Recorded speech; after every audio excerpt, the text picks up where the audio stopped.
O quarto. Quando a família de Helena se mudou para a casa no fim da rua, ninguém apareceu para dar boas-vindas. Não era estranho. A rua inteira parecia evitar aquele lugar. As janelas das outras casas ficavam sempre fechadas, mesmo durante o dia, como se todos soubessem de algo que Helena ainda não sabia. Na primeira noite, ela acordou com um som baixo. Toque, toque, toque. Não vinha da porta, nem da janela. Vinha de dentro do guarda-roupa. Helena ficou imóvel, coberta até o nariz. O som parou no instante em que ela abriu os olhos, como se a casa soubesse que estava sendo observada. No dia seguinte, perguntou à mãe se alguém já tinha morado ali antes. Claro, respondeu a mãe, distraída. Mas a imobiliária disse que a casa ficou vazia por muito tempo. Tempo demais, pensou Helena. A primeira noite, às 3h03 da madrugada, o barulho voltou. Dessa vez, não era batida. Era um arranhar lento, como unhas percorrendo a madeira do guarda-roupa, de dentro para fora. Helena tapou os ouvidos. O som continuou. Então, algo novo aconteceu. Uma voz, baixa, próxima, chamando seu nome. Helena? Ela prendeu a respiração. Aquela voz não vinha do guarda-roupa, vinha de debaixo da cama. A casa observa. Nos dias seguintes, coisas começaram a mudar. Objetos não ficavam onde ela deixava. Portas apareciam entreabertas.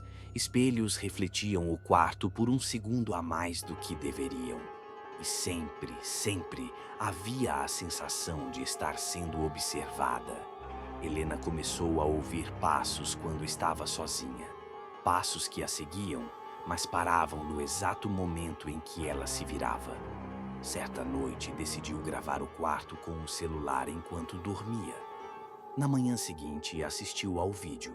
Às 3h03, a porta do guarda-roupa se abriu sozinha. De dentro saiu uma sombra torta, longa demais para ser humana. Ela ficou parada ao lado da cama, inclinou a cabeça e encarou diretamente a câmera. Então, sorriu. O vídeo acabou ali. O aviso apavorada, Helena foi até a vizinha mais próxima, uma senhora que nunca saía de casa. Ao ouvir o endereço, o rosto da mulher perdeu a cor. A casa escolhe, disse ela. Sempre escolhe alguém.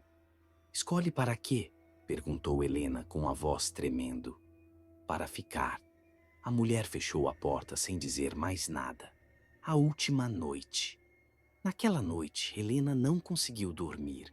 Às 3h02, tudo ficou silencioso demais. Sem grilos, sem vento, sem barulhos da casa. Às 3h03, o guarda-roupa abriu devagar. A cama afundou como se alguém tivesse se sentado ao lado dela. A voz veio de todos os lugares ao mesmo tempo. Você já mora aqui há mais tempo do que imagina. As paredes começaram a sussurrar. Seu nome repetido centenas de vezes, em tons diferentes. O espelho rachou e Helena finalmente entendeu. A casa não era assombrada. Ela se alimentava de pessoas, de memórias, de identidades. Cada morador anterior ainda estava ali, preso, observando. Quando os pais de Helena acordaram na manhã seguinte, o quarto estava vazio. A cama intacta, o celular sobre a mesa. E no espelho do guarda-roupa escrito por dentro, como se alguém tivesse usado o dedo. Agora é minha vez de chamar. Naquela noite, às 3h03, a casa sussurrou um novo nome.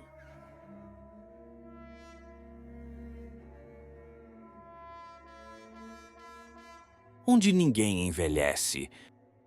A casa sempre esteve ali, antes da rua ser asfaltada, antes dos postes, antes até das outras casas. Era antiga, grande demais para uma família só, com paredes grossas e janelas altas que pareciam observar quem passava. Quando o pai de Miguel conseguiu comprá-la por um preço absurdo de baixo, ninguém questionou. Eles precisavam de espaço, precisavam recomeçar. O erro foi achar que a casa também queria isso. A chegada. Desde o primeiro dia, algo incomodava Miguel. Não era o cheiro de mofo, nem o rangido do assoalho. Era o silêncio. Um silêncio pesado que não combinava com uma casa onde 4 pessoas viviam. A mãe dizia que era impressão. A irmã mais nova, Laura, dizia que gostava dali. "Parece que a casa abraça a gente", ela disse sorrindo. Miguel não respondeu. Ele sentia o oposto. Na primeira noite, acordou com passos no corredor. Pensou ser o pai indo ao banheiro. Mas os passos eram lentos demais, arrastados. E iam e voltavam. Quando abriu a porta do quarto, o corredor estava vazio. Mas havia algo diferente.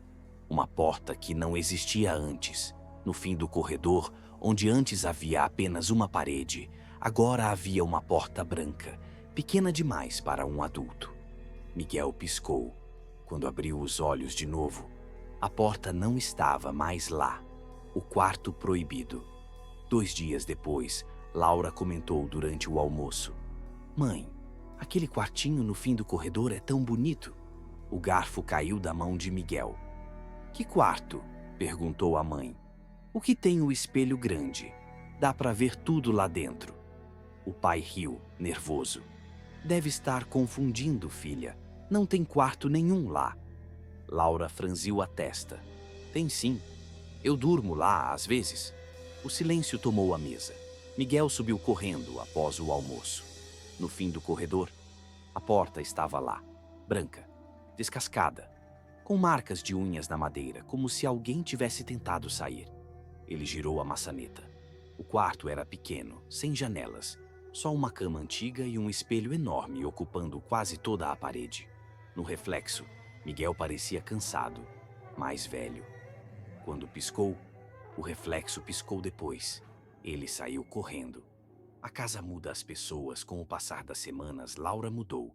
Ficava horas sozinha, falava sozinha, começou a errar coisas simples. "Quantos anos você tem?" perguntou Miguel certa noite. Ela pensou por tempo demais. 8? Não. Dezembro. Acho que 10. Ela tinha 7. A mãe começou a esquecer compromissos.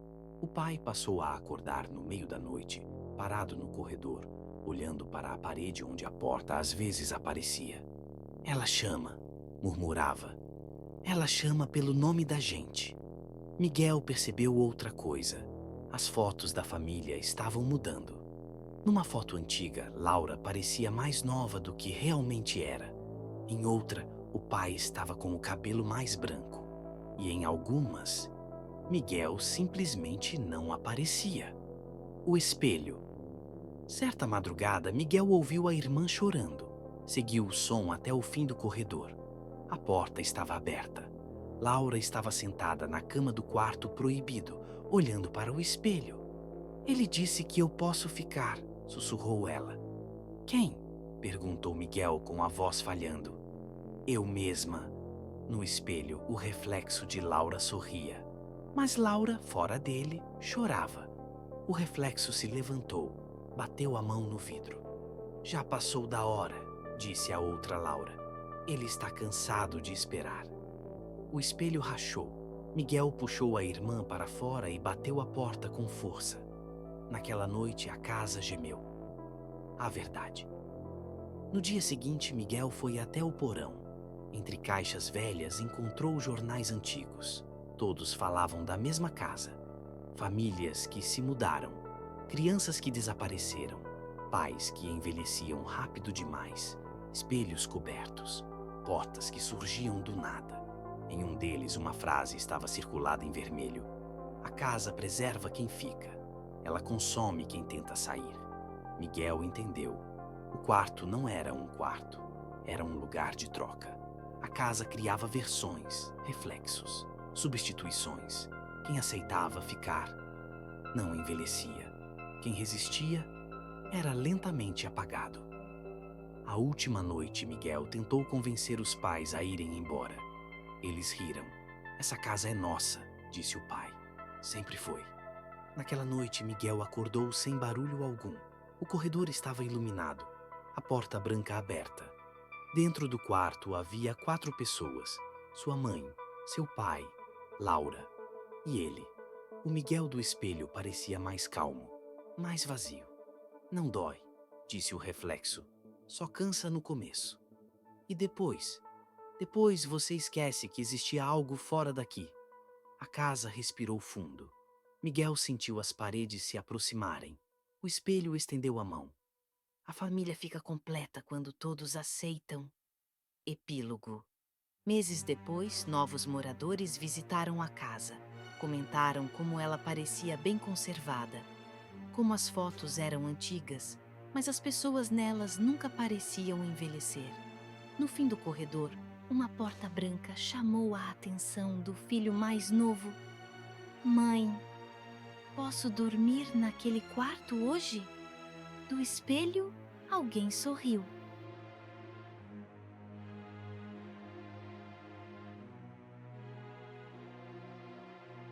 O último quarto no corredor. O anúncio dizia: apartamento antigo, reformado, silencioso. Ótima localização. Nada sobre o quarto extra. Daniel só percebeu que havia algo errado depois de 2 semanas morando ali. O apartamento era pequeno: sala, cozinha, banheiro e 2 quartos. Pelo menos era o que constava no contrato, na planta e na imobiliária. Daniel tinha certeza disso. Ele mesmo havia contado as portas no primeiro dia. Mas, numa noite comum, voltando do trabalho exausto, percebeu uma coisa simples demais para ser ignorada. Havia uma porta a mais no corredor. Ela não estava ali antes. A porta. A porta ficava entre o banheiro e o quarto de hóspedes. Madeira clara, maçaneta antiga, sem número, sem fechadura visível. Não parecia nova, mas também não combinava com o resto do apartamento. Daniel ficou parado por alguns segundos, tentando lembrar. Talvez estivesse distraído nos primeiros dias. Talvez sempre tivesse estado ali. Ele abriu. O quarto era normal demais. Cama de solteiro, paredes bege, uma lâmpada fraca no teto. Sem janelas. O ar era abafado, com cheiro de coisa guardada há muito tempo. Mesmo assim, algo incomodava. O quarto parecia esperar. Daniel fechou a porta e foi dormir. Naquela noite, sonhou que acordava dentro daquele quarto, mas não conseguia lembrar como tinha entrado. O primeiro sinal. Nos dias seguintes, Daniel começou a esquecer pequenas coisas. Onde havia deixado as chaves, se tinha almoçado, se tinha respondido certas mensagens. Nada grave, apenas cansaço. Mas toda vez que passava pelo corredor, a porta parecia mais próxima. Numa madrugada, acordou com a luz do corredor acesa. Ele não lembrava de tê-la ligado. A porta do quarto extra estava aberta. De dentro vinha um som baixo, como alguém respirando com dificuldade. Daniel ficou parado na cama por longos minutos, até criar coragem. O quarto estava vazio, mas a cama estava desarrumada. Havia uma marca funda no colchão, como se alguém tivesse dormido ali por muito tempo. Do mesmo lado, sempre. Daniel fechou a porta, trancando por fora com uma cadeira. Na manhã seguinte, a cadeira estava no lugar, a porta aberta. O apartamento aprende. Coisas começaram a mudar. O corredor parecia mais longo à noite. A lâmpada do quarto extra piscava mesmo apagada. E às vezes, ao passar pela porta, Daniel sentia um leve puxão no peito, como se o ar ali fosse mais pesado. Ele decidiu medir o apartamento. Trena na mão, passou por cada cômodo. Quando chegou ao corredor, algo não batia. Se o quarto extra existisse de verdade, o apartamento teria que ser maior do que era. O espaço simplesmente não cabia. Era como se o quarto ocupasse um lugar que não existia. Daniel chamou um amigo. André para confirmar que não estava enlouquecendo. Sempre teve essa porta, disse André sem hesitar. Não teve, respondeu Daniel. Eu tenho a planta. Cara, você mora aí há semanas. Esse quarto é óbvio. Daniel sentiu um frio estranho. Você já entrou nele? Claro, André riu. É o mais silencioso da casa. O quarto dos outros. Naquela noite, Daniel entrou no quarto e fechou a porta atrás de si. A lâmpada acendeu sozinha. O quarto parecia maior. A cama estava encostada em uma parede que ele não lembrava de ter visto antes. E no canto havia outra porta. Essa era mais escura, mais antiga. Daniel abriu. Outro quarto, quase igual ao primeiro. Outra cama, outra lâmpada fraca, outro cheiro de coisa usada demais e outra porta. O coração de Daniel disparou. Ele fechou a porta e tentou sair. A porta do corredor não estava mais lá. No lugar, havia apenas uma parede lisa. Atrás dele, o som de respiração voltou. Agora mais perto. O que os quartos fazem? Daniel começou a andar de quarto em quarto, todos parecidos, todos com pequenas diferenças. Em alguns havia marcas nas paredes, riscos, contagens, nomes quase apagados. Em um deles encontrou fotos, e em todas, ele aparecia, dormindo, sentado na cama, parado, olhando para a porta. As fotos pareciam antigas. Em outro quarto encontrou roupas que reconheceu como suas, mas mais gastas, mais velhas. Num espelho rachado viu seu reflexo. Atrasado. Ele levantava a mão.